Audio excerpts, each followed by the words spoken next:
Video है बहुत महत्वपूर्ण होने वाला है। यदि आप किसी भी गवर्नमेंट जॉब की तैयारी कर रहे हैं तो ये वीडियो बहुत ही महत्वपूर्ण होगा। ठीक है, यह जो होते हैं इसमें आपको जो होते हैं 35 जो होते हैं महत्वपूर्ण प्रश्न ये हैं जो आगामी परीक्षा में आपसे पूछे जा सकते हैं।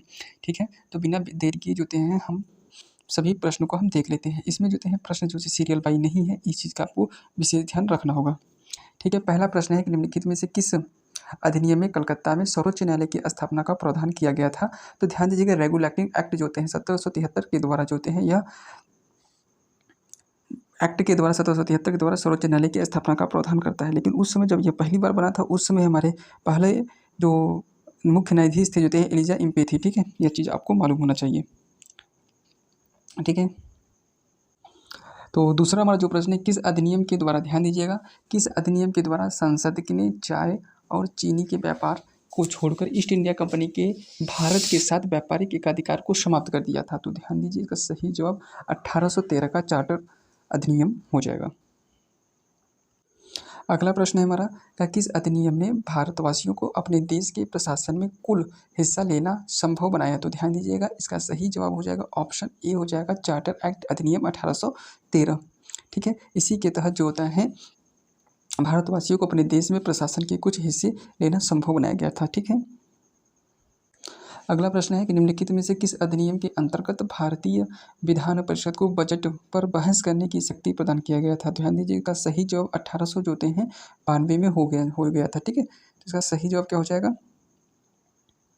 1892 में जो होते हैं भारतीय परिषद अधिनियम को जो होते हैं यह करने का अधिकार दिया गया था। ठीक है, इसका एक्सप्लेनेशन ध्यान दीजिएगा। कहा कि 1892 में भारतीय परिषद अधिनियम ने विधान परिषद के कार्यों में वृद्धि की और इसके तहत बजट पर बहस करने की शक्ति दी गई थी। ठीक है, परंतु मतदान का अधिकार नहीं था। इस अधिनियम के तहत 6 दिन की पूर्व नोटिस पर कार्यपालिका को पुनः प्रश्न की अनुमति दी गई थी, परंतु पूरक प्रश्न पूछने का अधिकार था। ठीक है, आगे देख लेते हैं। अगला प्रश्न जो हमारा है कि ब्रिटिश भारत में सांप्रदायिक प्रतिनिधित्व की व्यवस्था निम्नलिखित में से किस अधिनियम द्वारा दी गई थी? तो ध्यान दीजिएगा, इसका सही जवाब जो होता है ऑप्शन जो होते हैं बी हो जाएगा, माल्य मिंटो सुधार के द्वारा दी गई थी। अगला देखते हैं, निम्नलिखित में से कि एक अधिनियम द्वारा भारत में संघीय न्यायपालिका की व्यवस्था की गई थी। संघीय न्यायपालिका की जो व्यवस्था की गई थी, यह अधिनियम जो होता है 1937 में। ठीक है, 1900 ध्यान दीजिएगा, 1937 में यह अधिनियम के द्वारा शुरू किया गया था। लेकिन इसमें कोई भी नहीं होगा, क्यों? क्योंकि इसमें 1937 कहीं भी नहीं है। आगे बढ़ते हैं। कहा कि भारत का संघीय न्यायालय निम्नलिखित में से किस वर्ष में स्थापित किया गया था? तो ध्यान दीजिएगा, यह 1937 में यह अधिनियम जो होते हैं संघीय न्यायालय जो होते हैं स्थापित किया गया था। कहा केंद्र में द्वैध शासन किस अधिनियम के अंतर्गत स्थापित किया था? द्वैध शासन जो होता है भारत जो होते हैं स्वतंत्र अधिनियम 1947 नहीं, भारत सरकार अधिनियम 1945 के तहत जो होते हैं 35 के तहत ऑप्शन जो होता है सी हो जाएगा। ठीक है, अगला प्रश्न है कि निम्नलिखित में से किस अधिनियम में केंद्र में द्वैध शासन प्रणाली की स्थापना किया गया था? द्वैध शासन प्रणाली जो होते हैं ऑप्शन क्या हो जाएगा? ऑप्शन ए हो जाएगा, भारतीय शासन अधिनियम 1935 के द्वारा जो होते हैं द्वैध शासन प्रणाली को शुरू किया गया था। ठीक है, अगला प्रश्न है कि भारतीय विधान परिषद ध्यान दीजिएगा, भारतीय विधान पालिका प्रथम बार जो होते हैं द्विसदनी बनाई गई। तो ध्यान दीजिएगा, पहली बार द्विसदनी व्यवस्था कब शुरू से की गई थी? ध्यान दीजिएगा, 1919 के अधिनियम के तहत जो होते हैं यह चीज़ जोड़ा गया था। ठीक है, अगला प्रश्न है केंद्र में कौन सा एक्ट द्विसदनी विधायिका है? तो ध्यान दीजिएगा, द्विसदनी जो व्यवस्था है, द्विसदनी जो होते हैं विधायिका लाया गया था। तो ध्यान दीजिएगा, जो सदनी व्यवस्था है 1919 के तहत लाया गया था। आगे बढ़ते हैं। राष्ट्रपति को अध्यादेश निर्गत करने की शक्ति प्रेरित है? तो ध्यान दीजिएगा, अध्यादेश जो होती है राष्ट्रपति को अध्यादेश निर्गत करने की जो शक्ति प्रेरित करता है वह कौन सा होता है? ऑप्शन जो होता है बी हो जाता है, 1935 ये शक्ति हमको देता है। ठीक है, ऑप्शन क्या हो जाएगा? बी। निम्नलिखित में से नेक्स्ट प्रश्न हमारा है कि निम्नलिखित में से किस अधिनियम के द्वारा संवैधानिक निरंकुशता का सिद्धांत प्रवर्तित किया गया है? तो ध्यान दीजिएगा, 1935 के तहत अधिनियम के द्वारा ऑप्शन सी हो जाएगा। ठीक है, अगला प्रश्न है कि भारत के संविधान में केंद्र और राज्यों के बीच किया गया शक्तियों का विभाजन इनमें से किसमें उल्लेखित योजना पर आधारित है? तो इसका उल्लेखित योजना 1935 पर आधारित होता है। ऑप्शन सी हो जाएगा। ठीक है, अगला प्रश्न देखते हैं। निम्न में से एक भारत सरकार अधिनियम 1935 की मुख्य विशेषताओं में से नहीं है। तो ध्यान दीजिएगा, ये जो प्रश्न है RAS की परीक्षा में पूछा गया है। ठीक है, क्या होगा इसका?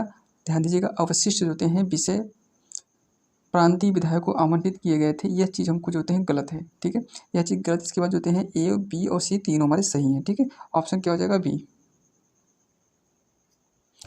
पूछा है द्वैध शासन, आपको मालूम होना चाहिए द्वैध शासन जो होता है 1935 में हो जाएगा। ऑप्शन सी हो जाएगा। अखिल भारतीय महासंघ स्थापित करने का प्रावधान शामिल किया गया है। तो ध्यान दीजिएगा, कब शामिल किया गया था? ऑप्शन ए हो जाएगा। 1935 के तहत जो होते हैं शामिल किया गया था। ऑप्शन ए हो जाएगा। आगे बढ़ते हैं। कहा कि निम्नलिखित में से किसी एक अधिनियम ने भारत में संघीय शासन की व्यवस्था दी थी। तो संघीय शासन की जो व्यवस्था दी थी और भारत सरकार अधिनियम 1935 के तहत दी गई थी। ठीक है, ऑप्शन क्या हो जाएगा? सी। आगे देखते हैं। कहा कि 1935 के अधिनियम द्वारा स्थापित संघ में अवशेषित शक्तियां किसको दी गई है? तो अवशेषित जो शक्तियां किसको दी गई है? तो यह भारत के गवर्नर जनरल को दी जाती हैं। ठीक है, ऑप्शन सी हो जाएगा। आगे प्रश्न है कि भारत के लिए संविधान की रचना है। ध्यान दीजिए, संविधान की रचना है तो सभा का विचार निम्नलिखित में से सर्वप्रथम किसने प्रस्तुत किया था? तो किसने प्रस्तुत किया था? स्वराज्य पार्टी 1934 में यह जो हैं प्रस्तुत किया था। ऑप्शन ए हो जाएगा।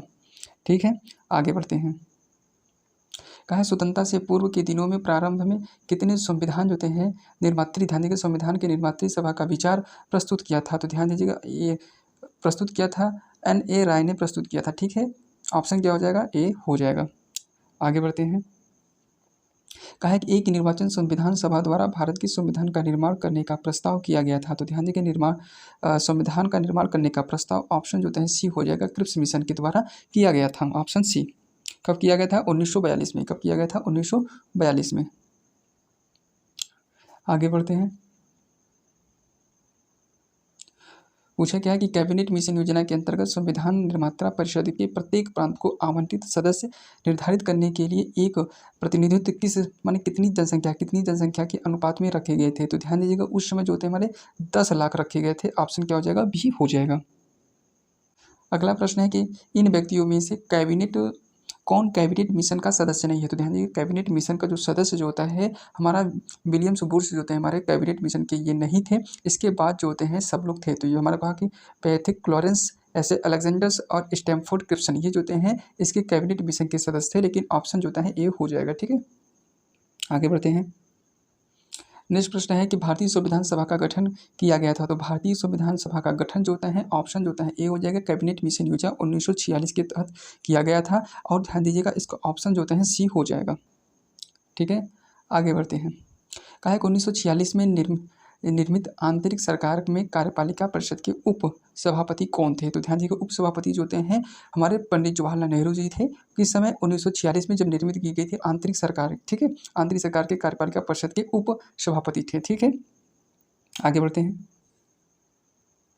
कहा कि निम्नलिखित में से कौन सा अगस्त 1946 में गठित प्रथम अंतरिम राष्ट्रीय सरकार का सदस्य नहीं था? तो ध्यान दीजिएगा, सरकार का जो सदस्य नहीं था वह जो होते हैं हमारा सर्वपल्ली राधाकृष्णन जी हमारे नहीं थे। इस प्रकार ऑप्शन सी हो जाएगा। ठीक है, नेक्स्ट प्रश्न है संविधान सभा के सदस्यों का चुनाव कैसे हुआ था? ध्यान दीजिएगा कि संविधान सभा का चुनाव किस प्रकार से हुआ था? तो ये जो होते हैं प्रांतीय सभा के द्वारा किया गया था। इस प्रकार ऑप्शन क्या जो हो जाएगा? ऑप्शन बी हो जाएगा। ठीक है, आगे बढ़ते हैं। पूछा है कि संविधान सभा के चुने हुए अस्थायी सदस्य कौन थे? तो ध्यान दीजिएगा, अस्थायी सदस्य पूछा है तो डॉक्टर राजेंद्र प्रसाद को मार देंगे। ऑप्शन जो होते हैं सी हो जाएगा। ठीक है, तो आज नहीं